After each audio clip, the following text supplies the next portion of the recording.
science, but also to give to the society for the future development, and all our wishes go towards these young minds.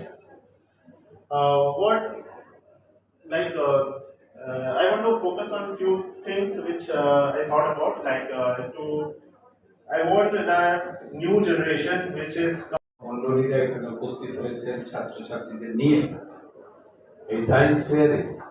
তাদের প্রতি আমার শ্রদ্ধা এবং আমার অকুণ্ঠ ভালোবাসা হৃদয়ের অন্তঃস্থল থেকে তাদের জন্য, যাদের জন্য এই অনুষ্ঠান, এই প্রোগ্রাম, আমার প্রিয় ছাত্রছাত্রীরা, সকলকে আমি শুভেচ্ছা জানাই। আমি জানি না যে এই যে বিশ্ব ব্রহ্মাণ্ড আছে, এই বিশ্ব ব্রহ্মাণ্ডে পৃথিবীর মতো আর কোনো গ্রহ বা নক্ষত্র আছে কিনা যেখানে প্রাণের অস্তিত্ব আছে, কিন্তু আমরা সকলেই এটা জানি যে পৃথিবীতে যে জীবজগৎ আছে তার মধ্যে শ্রেষ্ঠ হচ্ছে মানুষ। কারণ মানুষ অন্য জীবেদের মতো শুধু খেয়ে বেঁচে থাকে না। মানুষ ভাবনা করতে পারে, মানুষ চিন্তা করতে পারে, মানুষ নিজেকে কর্ষণ করে উন্নত থেকে উন্নততর হতে পারে। মানুষই একমাত্র জীব যে শব্দের পাশে শব্দ বসে মালা গেঁথে মনের ভাব ভাষার মাধ্যমে প্রকাশ করতে পারে। মানুষই একমাত্র করা হয়েছে, সেখানে আজকে আমি আপনাদের মধ্যে আসতে পেরে অত্যন্ত আনন্দিত। মঞ্চে রয়েছেন এই মেডিকেল কলেজের প্রিন্সিপাল, ভাইস প্রিন্সিপাল সহ অন্যান্য শিক্ষকরা, উপস্থিত আছেন প্রিয় বিধায়ক অশোক দেব, ইসরোর বিজ্ঞানী, বজবজের সুসন্তান সৌরভ মাঝি, উপস্থিত আছেন যাদবপুর ইউনিভার্সিটি, আইআইটি খড়গপুর সহ বেশ কিছু যশা শিক্ষা প্রতিষ্ঠানের শিক্ষকরা এখানে উপস্থিত আছেন এবং বক্তব্য রেখেছেন। তাদের সকলকে আমার শ্রদ্ধা জানাই। রিঅ্যাকশনটা কিভাবে করা উচিত, কি কি প্রিকশন নেওয়া উচিত ইত্যাদি। আর আরেকটা যেটা উপকার হবে এই সায়েন্স এক্সিবিশন থেকে, সেটা হচ্ছে কমিউনিকেশন। আমরা তো লোকের সঙ্গে কথা বলা ভুলে গেছি। দেখবেন একই বাড়িতে, সব বাড়িতে আছে, আমি কাউকে দোষারোপ করছি না, I am including my own family. এতে অনেক ছাত্র শিক্ষক বিভিন্ন স্কুল থেকে আমরা এসেছি, এখানে আমরা পরস্পরকে জানার চেষ্টা করব এবং নিজেরা যে কাজ নিয়ে এসেছি, যদি কিছু মডেল তৈরি করেছি, এখানে কুইজে পার্টিসিপেট করবো, অন্যান্য আলোচনা সভায় যোগ দিচ্ছি, তার মাধ্যমে আমরা শিখব, জীবনকে নতুন করে শিখব, বিজ্ঞান শেখার যে প্রাথমিক উদ্দেশ্য সেগুলো আরো ভালোভাবে বুঝবো এবং এখান থেকে উৎসাহ নেব, অনুপ্রেরণা নেব, যাতে করে আমাদের চলার পথে সেই নতুন যে শিক্ষা সেটা আমাদের চলার পথ আরো সুগম করবে। এবং যারা এখানে আজকে আসতে পারিনি তাদেরকে আমরা এই দুদিনের যে আমাদের অভিজ্ঞতা ফিরে গিয়ে তাদেরকেও আমরা সেই আমাদের যে ভাবনা, নতুন ভাবনা, সেগুলো তাদের মধ্যে সঞ্চারিত করব এবং সবাইকে সঙ্গে নিয়ে চলবো। এই সবাইকে সঙ্গে নিয়ে যে চলা কেবলমাত্র সেটা মানব জাতির মধ্যে বা মানুষের মধ্যেই সীমাবদ্ধ নয়। আজকের দিনে আমরা ধীরে ধীরে সবাই বুঝতে পারছি যে মানুষ প্রজাতির বেঁচে থাকতে হলে, সুষ্ঠুভাবে বেঁচে থাকতে হলে অন্যান্য যে জীবন আছে মানব জীবন ছাড়া, যেমন উদ্ভিদ জীবন, যেমন পশু পাখি, যেমন অন্যান্য যেখানে যা জীবন আছে, তাদের সবাইকে সঙ্গে নিয়ে চলা। এখন আমরা একটা কথা বলি, সারা পৃথিবীতেই বলা হচ্ছে, এটা হচ্ছে ওয়ান হেলথ অ্যাপ্রোচ। সুস্থ হয়ে বেঁচে থাকতে গেলে শুধুমাত্র মানুষ তাদের নিজের কথা ভাবলেই চলবে না, মানুষকেও যদি সুস্থভাবে বাঁচতে হয়, আমাদের আশেপাশে যত প্রাণ আছে তাদেরকেও সুস্থ রাখার দায়িত্ব মানুষকেই নিতে হবে। কেন সমস্ত প্রজাতির মধ্যে মানুষ সবচেয়ে এগিয়ে থাকা প্রজাতি। তো সেই দায়িত্ব নিয়ে আমাদের চলতে হবে।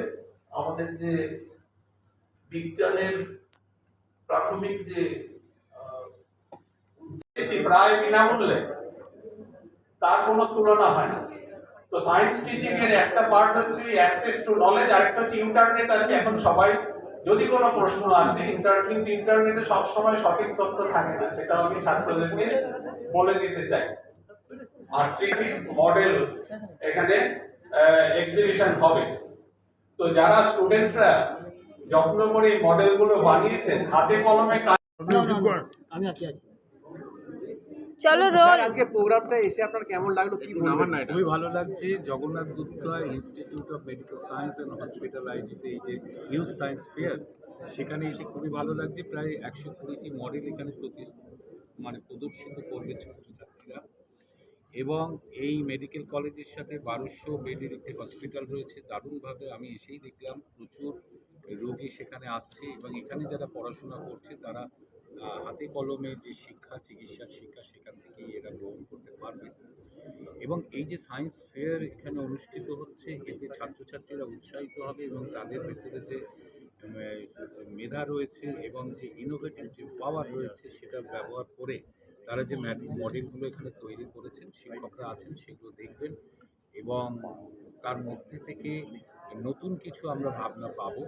এবং ছাত্রছাত্রীদের এই যে প্রয়াস এবং এই ফেয়ার অনুষ্ঠিত করার মধ্যে দিয়ে বেশ কিছু স্কুল, এই বজবজ এবং তার পার্শ্ববর্তী এলাকার যত স্কুলের ছেলেমেয়েরা রয়েছে, তারা এই যে সুযোগটা পাচ্ছে এবং সেই সুযোগটা যে করে দিচ্ছে এই ইনস্টিটিউশন, এই কলেজ, এবং যারা মডেল নিয়ে আসছেন তাদেরও একটা সাম্মানিক এই কলেজ থেকে দেওয়া হচ্ছে। সত্যি এটা অন্য কোথাও দেখা যায় না।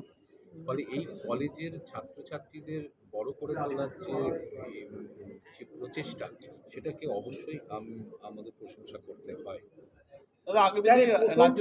একটা মেলা, যে মেলা দেখা যাচ্ছে উদ্যোক্তারাই নিজেরাই পয়সা খরচা করে স্কুলের ছাত্রছাত্রীরা আহ্বান করছে এবং যাতায়াত খরচা তারা দিচ্ছে। আমি তো সেটাই বললাম যে এ ধরনের উদ্যোগ কোনো সংস্থাই করে না।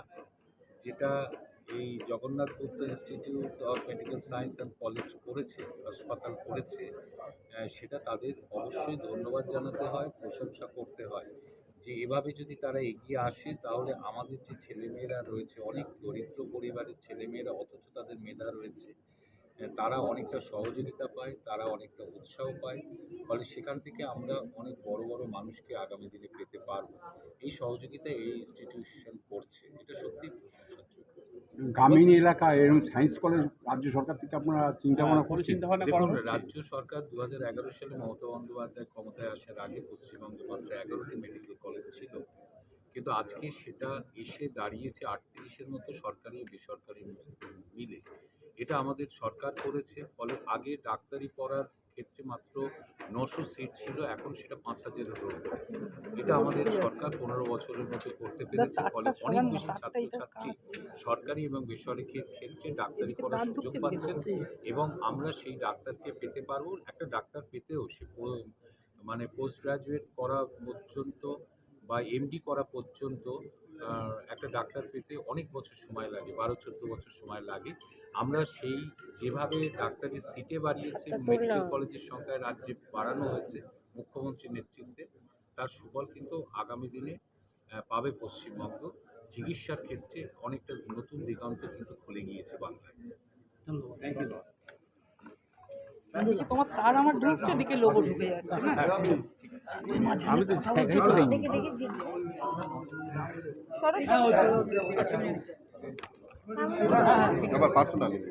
ম্যাডাম কি বলছে ম্যাডাম?